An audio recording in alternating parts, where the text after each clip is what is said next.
Uma estudante do ensino médio de 19 anos surge de repente na delegacia de polícia civil com a barriga visivelmente inchada e um grito chocante. Foi o seu Valdir que me engravidou. Um tapa muda tudo.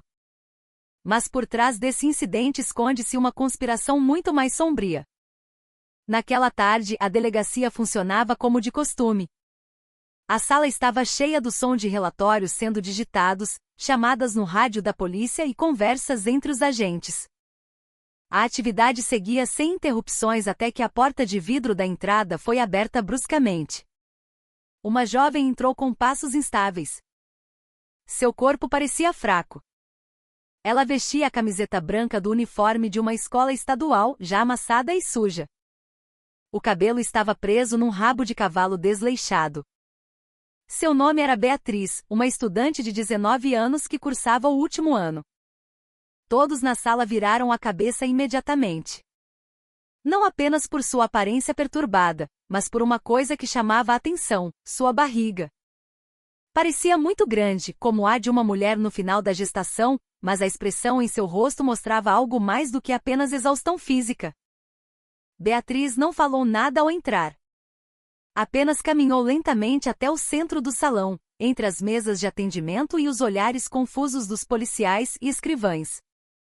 Sua respiração era pesada, os olhos inchados de chorar, e o corpo levemente curvado, segurando o peso do ventre. Ninguém a impediu. Ninguém sabia o que fazer. Alguns apenas se entreolharam, tentando adivinhar o que estava acontecendo. Então, sem aviso prévio, Beatriz parou e gritou com voz estridente. Ela citou um nome, e esse nome ecoou claramente por toda a repartição. Foi o seu Valdir que me engravidou. Ele é o culpado. Aquela voz quebrou a atmosfera instantaneamente. O silêncio transformou-se numa tensão profunda. Todos os olhos se voltaram para uma única direção. No canto da sala, sentado em sua mesa, estava um homem corpulento, Valdir. Um escrivão sênior de 38 anos, conhecido por ser disciplinado e cordial com os colegas. Mas seu rosto, naquele momento, não estava mais calmo. Valdir levantou-se imediatamente, o rosto tenso, o corpo rígido. Ele não respondeu. Não se defendeu com palavras.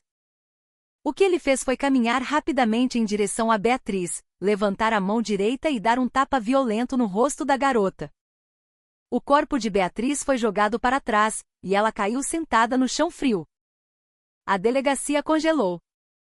Alguns policiais se levantaram de suas cadeiras. Mas antes que pudessem se mover, Valdir avançou novamente e atingiu o rosto de Beatriz mais uma vez. Desta vez com mais força. Beatriz desabou. O choro explodiu. Mas por trás das lágrimas, ela continuou a dizer com voz rouca, porém clara: ele é o culpado. Vocês todos precisam saber. A reação dos agentes foi variada. Alguns correram para conter Valdir, outros ficaram paralisados diante de uma realidade que não fazia sentido. O homem que por tanto tempo foi confiável e respeitado mostrava um lado brutal bem diante de seus olhos. A delegacia, que geralmente era um lugar de busca por justiça, agora era testemunha de uma violência que aconteceu tão rápido, vinda de um agressor que jamais suspeitariam. Mas essa história ainda não acabou. Isso era apenas o começo. Pouco tempo depois da confusão começar, um homem de meia idade entrou apressado na delegacia. Suas roupas estavam gastas, a respiração ofegante e o rosto cheio de preocupação. Ele atravessou a aglomeração de policiais que ainda tentavam controlar a situação. Aquele homem era o Sr. Armando, o pai biológico de Beatriz, e alguns policiais o conheciam do bairro. Eles pensaram que ele tinha vindo para defender a filha ou exigir a responsabilização do agressor. Mas o que aconteceu foi exatamente o oposto. Assim que viu Beatriz sentada no chão, fraca, com o rosto marcado e o corpo tremendo, o homem gritou com ela violentamente: cala a boca, Beatriz! Vai nos fazer passar vergonha até quando? Gritou ele com um tom de fúria que fez vários agentes se calarem, incrédulos com a atitude do pai. Alguns policiais que estavam perto de Beatriz reagiram imediatamente. Uma investigadora se colocou na frente da garota para protegê-la. Mas o pai não se importou. Ele apontou o dedo para Beatriz com o rosto cheio de ódio. Menina ingrata! Por culpa sua, nossa família virou assunto na boca do povo. Disse ele, ainda gritando. Beatriz só conseguia olhar para baixo, mas sua boca ainda estava aberta, tentando explicar, tentando falar, mas sua voz foi quase engolida pelos gritos do próprio pai. Os outros agentes começaram a se entreolhar. A situação, que inicialmente parecia um caso claro entre agressor e vítima, agora parecia cada vez mais complexa. Até a própria família parecia estar do lado do agressor, ou pelo menos rejeitava a verdade dita pela filha. O delegado Fonseca, que observava tudo de longe, finalmente se levantou e caminhou até eles. Ele pediu que um dos agentes levasse o pai de Beatriz para uma sala separada. O senhor prestará depoimento depois. Agora, acalme-se, disse ele de forma breve e firme. O senhor. Armando tentou resistir, mas acabou obedecendo. Segundos depois, ele estava sentado em silêncio, com o olhar vazio. Não chorava, mas também não falava. Parecia que a energia de Beatriz tinha sido drenada não pelos tapas de Valdir, mas pelas palavras do próprio pai, que a apunhalaram por dentro. Alguns agentes notaram que a reação do pai não era a de um genitor preocupado com uma filha vítima de violência. E naquele ponto, a dúvida se transformou em suspeita. O investigador Tiago, um dos jovens policiais da equipe, começou a ver uma direção diferente. Ele observou a interação entre Valdir e o pai de Beatriz desde que o senhor Armando chegou. Os olhares deles se cruzaram por um momento. Não havia raiva, não havia cobrança, havia, pelo contrário, uma espécie de código silencioso que levantava um grande ponto de interrogação. Desde aquele momento, Tiago começou a se mover com cautela. Ele sabia que aquele caso poderia ser mais profundo do que aparentava. E Beatriz poderia não ser apenas vítima de violência, mas vítima de um cenário muito mais obscuro e sistemático. O investigador Tiago ficou no canto da sala, analisando a situação com atenção. Ele não quis se envolver no tumulto físico, apenas observava cada reação que surgia. Desde o início, seu instinto dizia que algo estava errado. Mas a suspeita ficou mais forte quando ele notou a interação rápida entre Valdir e o pai de Beatriz. Eles não se cumprimentaram, não falaram, mas seus olhos se encontraram. E naquela fração de segundo, Tiago viu algo incomum. Não era um olhar de inimizade nem de culpa, mas sim uma espécie de entendimento mudo, como duas pessoas que já sabiam exatamente o que estava acontecendo. Tiago começou a conectar os eventos em sua mente. Valdir, que não se defendeu com argumentos, escolheu a violência. O pai de Beatriz, que não só não defendeu a filha, como a atacou verbalmente. E aquele olhar que parecia guardar um acordo. Tudo parecia estranho. Como um jovem investigador, ainda idealista e cheio de energia, Tiago sabia que nem tudo podia ser escrito num boletim de ocorrência. Mas deixar passar algo assim poderia ser uma falha grave na investigação. Ele não queria que aquilo terminasse apenas como um caso de desentendimento doméstico ou assédio isolado. Ele pediu permissão ao delegado para examinar os pertences de Beatriz. Não para buscar provas da gravidez, mas para garantir que não havia rastros ou informações importantes que pudessem esclarecer a condição psicológica e a motivação dela ter ido à delegacia. Quando um dos agentes lhe entregou a mochila de Beatriz, que tinha ficado caída no chão, Tiago começou a abrir o conteúdo com cuidado.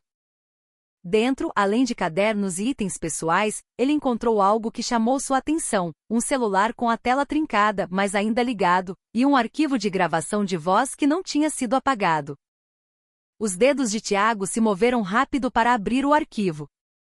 Ao reproduzir usando fones de ouvido, as vozes eram muito claras. Dois homens conversavam, e ele reconheceu as vozes. Eram Valdir e o pai de Beatriz. O conteúdo da conversa estava longe de ser um papo comum. Eles discutiam como controlar Beatriz, garantindo que ela não falasse com ninguém, e mencionavam algo sobre tudo ter que estar resolvido antes do bebê nascer. Tiago levantou-se imediatamente, o rosto tenso. Aquilo não era mais uma suspeita de violência comum. Já tinha entrado no terreno da conspiração e do conluio. E a primeira prova estava em suas mãos. Sem perder tempo, o investigador Tiago levou o celular de Beatriz para uma pequena sala nos fundos, garantindo que ninguém o observava. Ele sabia que o que estava fazendo não era o procedimento padrão, mas uma emergência como aquela exigia iniciativa. O celular ainda funcionava apesar da tela quebrada. Tiago abriu a galeria de áudios e encontrou uma gravação de 8 minutos. O nome do arquivo era simples, gravação 20 de maio. Tiago colocou os fones, sentou na cadeira e apertou o play. A primeira voz que ouviu foi a do pai de Beatriz, seguida pela voz de Valdir. A clareza das vozes não deixava dúvidas. O conteúdo da conversa fez Tiago franzir a testa.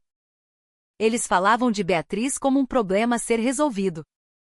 Frases como "ela está cada vez mais difícil de controlar, temos que ser rápidos, e antes do bebê nascer tudo já tem que estar limpo" apareciam repetidamente. Tiago ouviu outra frase ainda mais marcante: "a gente não pode deixar ela abrir a boca na polícia. Tudo pode desmoronar." Aquilo era suficiente para confirmar que ambos estavam envolvidos em algo muito maior do que um simples caso de abuso. Ela não era apenas uma vítima de agressão. Ela era alvo de um esforço sistemático para ser silenciada. Ao terminar de ouvir a gravação, Tiago salvou imediatamente o arquivo em seu pendrive pessoal. Ele sabia que aquela informação não podia ser jogada a público de imediato, mas também não podia guardar para si. Decidiu que entregaria uma cópia ao delegado Fonseca o mais rápido possível. Mas antes disso, voltou a vasculhar a mochila de Beatriz, procurando documentos ou anotações extras. Encontrou um papelzinho amassado com uma letra cursiva trêmula: "Se acontecer alguma coisa comigo, o arquivo está aqui."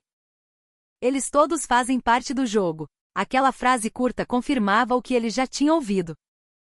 Não era uma confissão espontânea, era um passo planejado por Beatriz, pois ela sabia a situação que enfrentaria. Tiago devolveu a mochila ao lugar original, garantindo que ninguém desconfiasse que ele havia encontrado provas cruciais. Saiu da sala dos fundos com o rosto inexpressivo, como se nada tivesse acontecido. Mas em sua mente um novo plano se formava. Ele percebeu que agora não era apenas um investigador, mas testemunha de uma conspiração maior. O próximo passo não era apenas processar Valdir, mas desmontar a rede, incluindo quem quer que estivesse por trás dos dois. E ele sabia que o tempo era curto. Após garantir a cópia da gravação, o investigador Tiago continuou a examinar o conteúdo da mochila. No meio dos cadernos escolares, encontrou um envelope branco dobrado 2 vezes, escondido dentro de uma agenda. Ao abrir, viu que continha impressões de extratos bancários. Os nomes nos documentos eram chocantes, um em nome de Valdir, outro em nome de Armando, o pai de Beatriz. Mas o que mais chamou a atenção de Tiago foi a coluna da fonte dos recursos. Nos últimos 2 meses, havia transferências periódicas de remetentes disfarçados como CVBA e GTR Holdings. Nomes desconhecidos no banco de dados local. A quantidade de dinheiro transferida não era brincadeira. Em um mês, a conta de Valdir recebeu um total de mais de R$10 mil, enquanto a do pai de Beatriz recebeu quase R$20 mil. Valores totalmente incompatíveis com suas profissões e realidade social. Mais suspeito ainda, as transações seguiam um padrão regular, sempre nos dias 5 e 20 de cada mês. Tiago notou que o sistema de transferência usava uma rede bancária privada, com remetentes de fora da cidade, até de fora do estado. Isso significava que não era um caso doméstico, havia outros atores envolvidos tentando ocultar o fluxo do dinheiro. Ele fotografou todos os documentos e enviou cópias digitais para o banco de dados da investigação interna através de um canal seguro. Também fez anotações manuais, garantindo que cada número e código de referência fossem registrados. Tiago sabia que aquilo poderia ser a chave para rastrear quem era, de fato, o mandante de tudo aquilo. Se seguissem o dinheiro até o fim, provavelmente encontrariam a identidade de quem estava pagando Valdir e Armando para controlar a garota. Agora, as provas que ele reuniu iam muito além de um BO de lesão corporal. Havia áudios, provas financeiras e indícios de que Beatriz era alvo de um grupo organizado. Mas Tiago também sabia que se quem organizava isso era forte o suficiente para usar empresas de fachada, ele não poderia agir sozinho. Decidiu que naquela mesma noite encontraria o delegado Fonseca e abriria o jogo. Porque aquilo não era mais sobre quem bateu em quem, mas sobre uma rede criminosa tocando a instituição por dentro. O delegado Fonseca, titular da delegacia, conhecido por ser calmo e falar pouco, na verdade já guardava suspeitas há muito tempo sobre algo maior que os casos cotidianos. Há meses ele investigava discretamente indícios de uma rede de exploração de jovens mulheres, pistas que surgiam em relatórios vagos de evasão escolar, desaparecimento de adolescentes e casos de violência doméstica que nunca se resolviam. Nunca havia prova suficiente para um inquérito aberto. Mas havia um padrão e Fonseca, com 20 anos de polícia, sabia bem, se há padrão, há um sistema.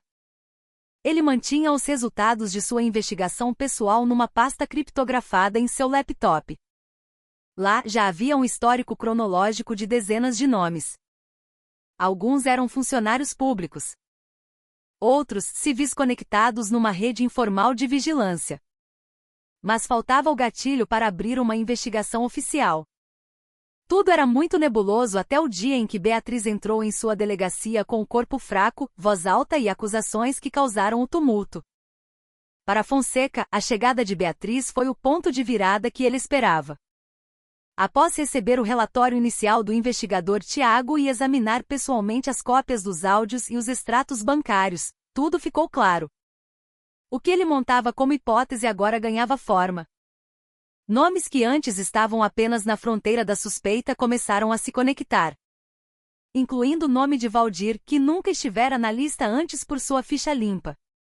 Porém, após a brutalidade contra Beatriz e os achados financeiros, seu nome foi para o topo da lista de suspeitos. Assim como o pai dela, que mostrava envolvimento claro por suas atitudes e palavras. Fonseca não perdeu tempo. Ele reativou os canais de comunicação confidenciais com a Corregedoria e o Serviço de Inteligência da Secretaria de Segurança Pública. Enquanto mantinha o sigilo para que o processo não vazasse, começou a reorganizar as táticas. Beatriz foi transferida para um local mais seguro. Alguns agentes de confiança foram designados, não oficialmente, para monitorar os passos das pessoas ligadas aos nomes da lista. Para o delegado, não era apenas o resgate de uma adolescente. Era uma tentativa de limpar sua instituição de uma rede que tentava esconder crimes atrás do distintivo. E para Fonseca não havia espaço para acordo. Naquela noite a delegacia, geralmente calma, virou o centro das atenções da mídia. O delegado Fonseca decidiu convocar uma coletiva de imprensa oficial, transmitida nacionalmente por canais de TV e internet. Ele ficou de pé no pódio, com o uniforme completo e expressão séria. Atrás dele, oficiais perfilados em silêncio criavam uma imagem de que a polícia falava em uníssono. Fonseca abriu a coletiva sem rodeios. Declarou que havia ocorrido um crime grave envolvendo agentes internos e a própria família da vítima. Explicou a cronologia brevemente. Uma estudante de 19 anos veio à delegacia com uma confissão e sofreu violência física do suspeito ali mesmo. Após a perícia, foram encontradas provas de áudio e transferências bancárias significativas de fontes anônimas para o suspeito e o pai da vítima. Todas as provas foram asseguradas. Declaramos firmemente que não haverá proteção para criminosos, mesmo que vistam nossa farda ou trabalhem nesta casa, disse ele. A declaração foi recebida com flashes de câmeras e microfones sendo empurrados com perguntas dos jornalistas. Mas Fonseca manteve a calma e escolheu não responder a nada fora de contexto. Havia, porém, uma coisa que ele não disse abertamente. O nome de peso que ele encontrou na investigação preliminar, que aparecia por trás do fluxo de dinheiro e era citado em comunicações internas de Valdir e do pai de Beatriz. Um nome que estava numa posição acima do alcance de uma delegacia distrital. Uma figura ainda ativa nas altas esferas do governo. Fonseca sabia que citar esse nome agora só traria uma pressão contrária que poderia perigar a investigação e a vida das testemunhas. Então, apesar da pressão para revelar tudo, ele segurou a parte mais crucial da descoberta daquela noite. Após a coletiva, Fonseca voltou para sua sala em silêncio. Ligou o laptop, abriu a pasta Prioridade D e destacou um nome que agora era o centro do mapa. Ele sabia que se desse um passo em falso, tudo poderia ser abafado. Mas se conseguisse manter o ritmo, aquilo seria o início da queda de uma conspiração muito maior. Em suas mãos não estava apenas o caso de Beatriz, mas a porta de entrada para um sistema sombrio que parasitava a lei há muito tempo. E naquela noite ele decidiu que não pararia ali. Na manhã seguinte, os resultados das interceptações enviadas pela inteligência chegaram à mesa do delegado Fonseca. Na pasta marcada como confidencial havia transcrições de conversas entre duas pessoas ainda não identificadas. A conversa ocorreu via linha criptografada, mas a equipe digital conseguiu recuperar partes. Alguns trechos eram claros. Entre eles, a menção repetida a alguém que chamavam de T. Essa figura não era tratada como uma pessoa comum, mas como o organizador principal. Frases como "se o T mandou ficar quieto, a gente obedece", e "enquanto o T segurar o pessoal lá dentro, o caso desaparece sozinho", reforçavam que T era o ator principal com poder nos bastidores. O nome não apareceu só uma vez, foi citado em várias gravações, tanto por Valdir quanto por contatos externos. O que tornava tudo mais sério era uma afirmação explícita num trecho: "Deixa a garota gritar na delegacia, não vai chegar no T. Ele está acima disso tudo." Não era mais só sobre agressor e vítima, era sobre um sistema. E T era quem controlava esse sistema. De um lugar inalcançável pela lei comum. O delegado Fonseca instruiu imediatamente uma varredura de dados e a coleta de nomes de oficiais da ativa ou reformados e políticos que pudessem bater com essa inicial, especialmente os que tiveram relação com Valdir ou o pai de Beatriz em contextos administrativos ou de negócios. Porém, essa busca não podia ser aberta. Não havia provas suficientes para arrastar ninguém graúdo para a justiça sem riscos. Especialmente se T ainda estivesse ativo ou tivesse conexões no centro do poder. Qualquer movimento errado poderia ser fatal para a investigação e para a segurança das testemunhas.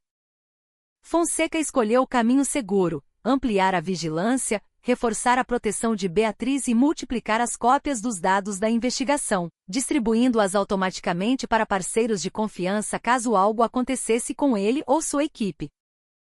Com a entrada de T no mapa, o caso mudou oficialmente de patamar. Não era mais apenas agressão, nem só exploração de uma vítima, mas sobre uma figura central capaz de fechar, organizar e controlar o aparato estatal das sombras. E uma certeza estava na mente do delegado: até que a identidade de T fosse revelada e sua rede cortada, ninguém estava realmente seguro. Após o incidente na delegacia e a confirmação de uma rede maior, Beatriz foi transferida oficialmente para uma casa de abrigo sob tutela do Programa de Proteção a Vítimas e Testemunhas. A transferência foi feita à noite com escolta descaracterizada. Apenas 3 oficiais sabiam o local exato. O procedimento seguia o protocolo de alto risco. No entanto, mesmo chegando a um local fisicamente mais tranquilo e isolado do público, Beatriz não se sentia segura. Ela repetia várias vezes que sentia estar sendo vigiada, mesmo quando não havia ninguém por perto. Todas as noites, Beatriz dizia ouvir carros parando perto do portão. Ela também sentia vultos passando do lado de fora da janela do quarto. Embora a segurança do perímetro fosse considerada rígida, os funcionários do abrigo tentavam acalmá-la, dizendo ser efeito do trauma. Mas relatórios de distúrbios começaram a ser registrados.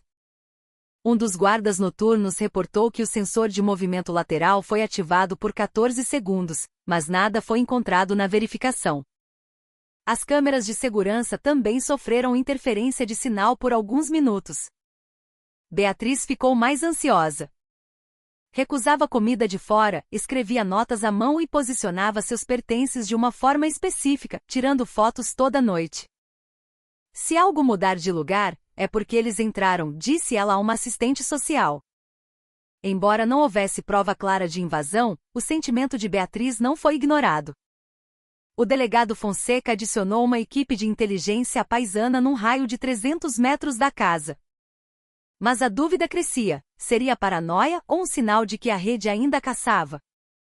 Pois se T realmente tinha gente lá dentro, nenhum lugar era 100% seguro. Nem mesmo as instalações projetadas para a proteção. E se Beatriz fosse silenciada, tudo o que foi revelado poderia desaparecer. Fonseca sabia que o tempo estava se esgotando. Numa noite por volta das 2 da manhã, a calmaria do abrigo se transformou em terror. Um segurança fazendo a ronda no corredor do segundo andar parou bruscamente em frente ao quarto de Beatriz. No chão, bem na porta, havia uma boneca de bebê. Não era um brinquedo normal, mas uma boneca velha, suja e rasgada, com manchas vermelhas imitando sangue seco na cabeça e no peito. O segurança entrou em alerta máximo. Bateu na porta de Beatriz devagar e chamou apoio. A situação foi gerida sem acordar a vítima de imediato. Ao levantar a boneca, viu-se um papel dobrado escondido na roupinha. O papel estava amassado, mas a mensagem era clara: sua boca traz desgraça. Fique quieta antes que tudo desmorone. As palavras estavam em letras de forma, escritas com marcador vermelho, com um grande X desenhado embaixo. Uma ameaça clara e direta. Não era vandalismo aleatório, era um recado. O agente reportou ao superior às 3 da manhã. Fonseca não ficou surpreso. Pelo contrário, aquilo provava que a rede estava ativa, monitorando Beatriz e jogando sujo. No dia seguinte, a segurança foi redobrada. O circuito interno foi revisado, mas o resultado foi nulo. Nenhuma gravação de quem colocou a boneca. O registro do portão não mostrava intrusos. Isso significava que o culpado podia ter acesso interno ou sabia entrar sem deixar rastros. O estado psicológico de Beatriz piorou. Ela ficou mais quieta e começou a registrar cada interação num caderno. Se eu ficar quieta, eu sumo, se eu falar, sou caçada, escreveu ela. Fonseca sabia que aquilo não era mais um processo legal comum. A ameaça mostrava que a rede não queria apenas fechar o caso, mas aterrorizar a testemunha psicologicamente. E se eles ousavam entrar no abrigo, então não havia garantia de que os próprios guardas fossem confiáveis. Uma decisão foi tomada naquela noite: todos que sabiam da investigação, todos que tocaram nas provas e todos próximos a Beatriz seriam reavaliados. Ficava claro que o inimigo não era apenas astuto, mas estava perigosamente perto. À medida que a investigação aprofundava, a pressão dentro da própria instituição aumentava. Alguns policiais que antes apoiavam a apuração começaram a mudar de atitude. Houve pedidos de licença repentinos sem motivo claro. Outros evitavam as reuniões de briefing. 3 membros da corregedoria pediram desligamento oficial da força-tarefa, alegando motivos pessoais sem detalhes. Mas para o delegado Fonseca, isso era sinal de que o medo estava se espalhando. Nos corredores e grupos de mensagem, circulavam sussurros sobre a figura chamada T. Ninguém sabia ao certo quem era, mas a narrativa dizia que T não era peixe pequeno. Diziam ser um general, um reformado, um ex-figurão com longa experiência no aparato, que mantinha acesso a redes de poder, militares e financeiras. Havia boatos de parentesco com um alto escalão de Brasília. O nome nunca era dito por completo, mas apenas a letra e a fama sombria eram suficientes. Mexer com T era brincar com fogo. O clima na delegacia mudou drasticamente. Nem todos acreditavam, mas a maioria preferia a cautela. Alguns começaram a recusar receber documentos da equipe de Beatriz. Agentes de inteligência sugeriram a Fonseca passar o caso para a Polícia Federal ou para a capital, para evitar riscos políticos locais. Mas Fonseca recusou. Se jogarmos isso para cima sem base forte, tudo será abafado mais rápido. Vamos firmar a base legal aqui antes de subir, disse numa reunião fechada. Porém, ele sabia que a confiança interna estava rachando. E quando o medo atinge a equipe, a investigação não só trava como começa a vazar. Para conter isso, Fonseca restringiu o acesso aos dados. Apenas 3 pessoas podiam guardar os documentos originais: ele mesmo, o investigador Tiago e o chefe da unidade de crimes cibernéticos.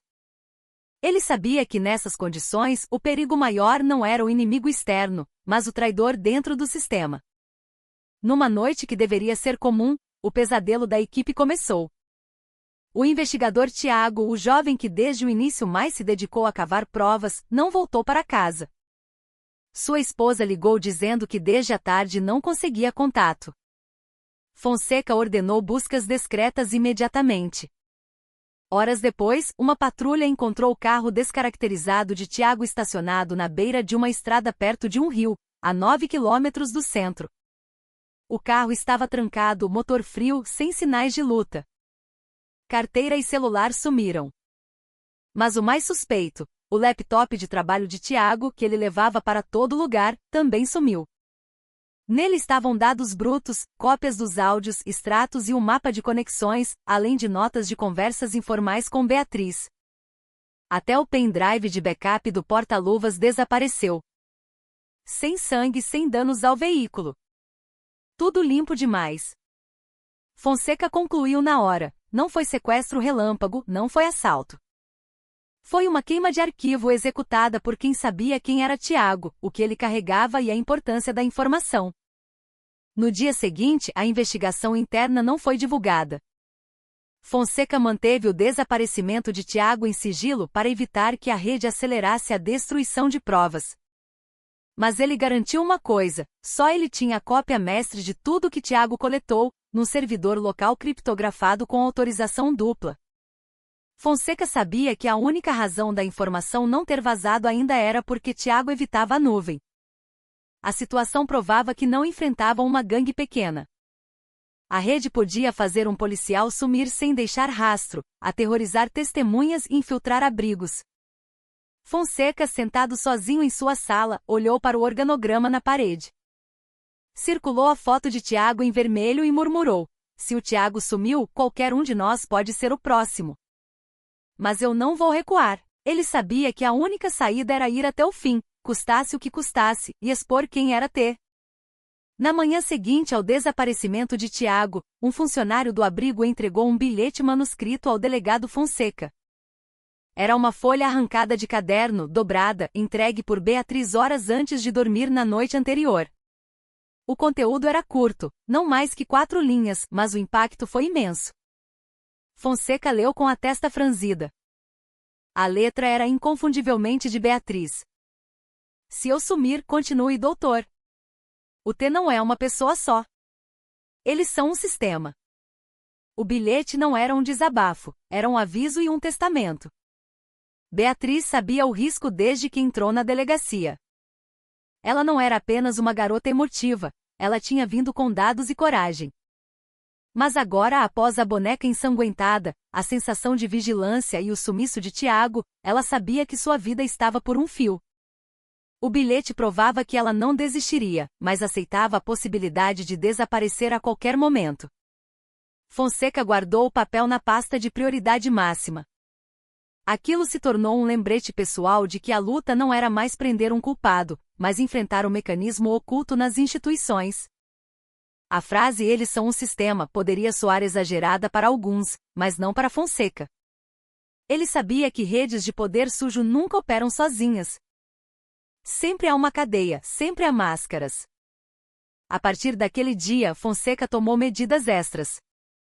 Cada novo dado era copiado para servidores externos independentes, acessíveis apenas por ele, um colega sênior na capital e uma ONG de direitos humanos em quem confiava. A única arma que restava eram os dados.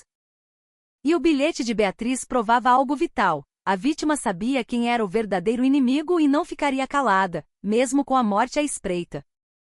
Às 3h37 da madrugada, o alarme do abrigo detectou movimento suspeito na porta lateral de serviço.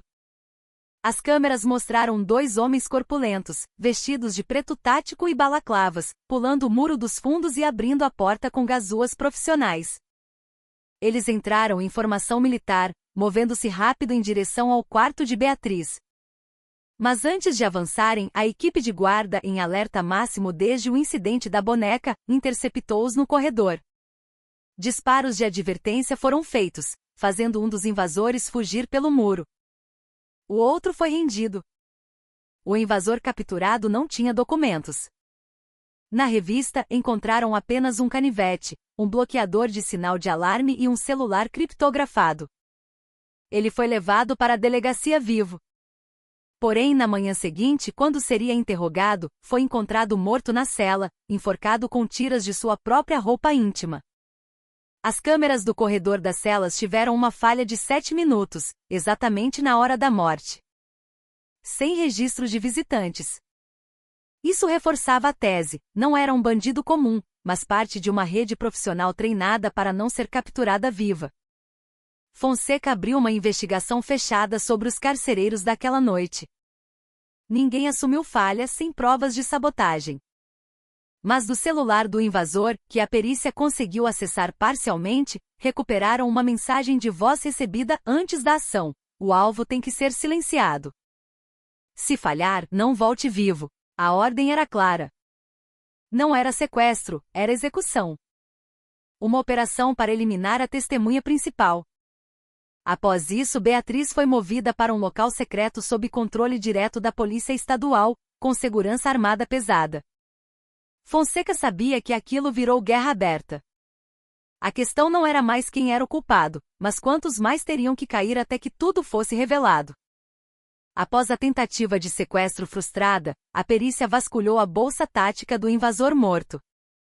Parecia uma bolsa comum, mas num fundo falso encontraram um pendrive cinza sem marca. Foi enviado para o laboratório cibernético. A criptografia era pesada, nível militar. Mas após 2 dias de trabalho intenso, quebraram a barreira inicial. O resultado calou os investigadores. Havia dezenas de fotos de outras jovens. A maioria com uniformes escolares ou roupas simples. Muitas nunca tinham prestado queixa. Alguns rostos batiam com o banco de dados de desaparecidos de várias cidades e estados. Beatriz era apenas uma peça num esquema gigante. Além das fotos, um mapa digital mostrava 5 pontos de casas de apoio ilegais em áreas de fronteira e periferias densas. E uma pasta de textos codificados. A análise preliminar indicava logística iniciais, horários e códigos de transporte. Um código chamou atenção: TR-17K, que cruzado com a inteligência, referia-se a rotas de tráfico humano para o exterior através de portos clandestinos no norte. A rede era internacional. Fonseca olhou as provas em silêncio. Aquele pendrive era a peça final do quebra-cabeça. Mas era grande demais para ele sozinho. Preparou um relatório sigiloso para a Divisão Especial em Brasília e para a Interpol. Mas faltava um passo: revelar quem estava por trás do código T. Naquela noite, em sua sala segura, Fonseca acessou o servidor local onde a equipe forense depositou os dados finais desencriptados do pendrive. A última pasta continha o organograma e contatos internos. No rodapé de um documento não codificado surgiu um nome que fez Fonseca congelar. Era o nome de um ex-colega de turma da Academia de Polícia. Hoje, um alto oficial numa agência estratégica nacional. Alguém conhecido pela integridade, o rosto moderno da instituição na mídia. Mas nos bastidores ele estava ligado diretamente ao código T, o arquiteto da exploração. Fonseca fechou o laptop devagar. Seus olhos não tremiam, mas o ar ficou pesado. Ele sussurrou para si mesmo: se eu seguir, isso derruba o sistema todo. 2 segundos depois, ele levantou. Sem dúvida. Pegou a jaqueta, a chave da viatura e chamou seu assistente. Vamos para o hospital. Eles vão atrás do bebê da Beatriz agora. Fonseca sabia: se falharam em pegar Beatriz, o alvo agora era a criança que ia nascer, a testemunha viva que podia carregar mais provas, DNA do que qualquer arquivo. A viatura saiu cantando pneu na noite. Sem sirene, apenas os faróis cortando a escuridão. Ao longe, o céu estava preto sem som, mas com uma conclusão pendente. Uma coisa era certa: a guerra apenas começou. A história não acabou. Ainda há muitos rostos a serem revelados.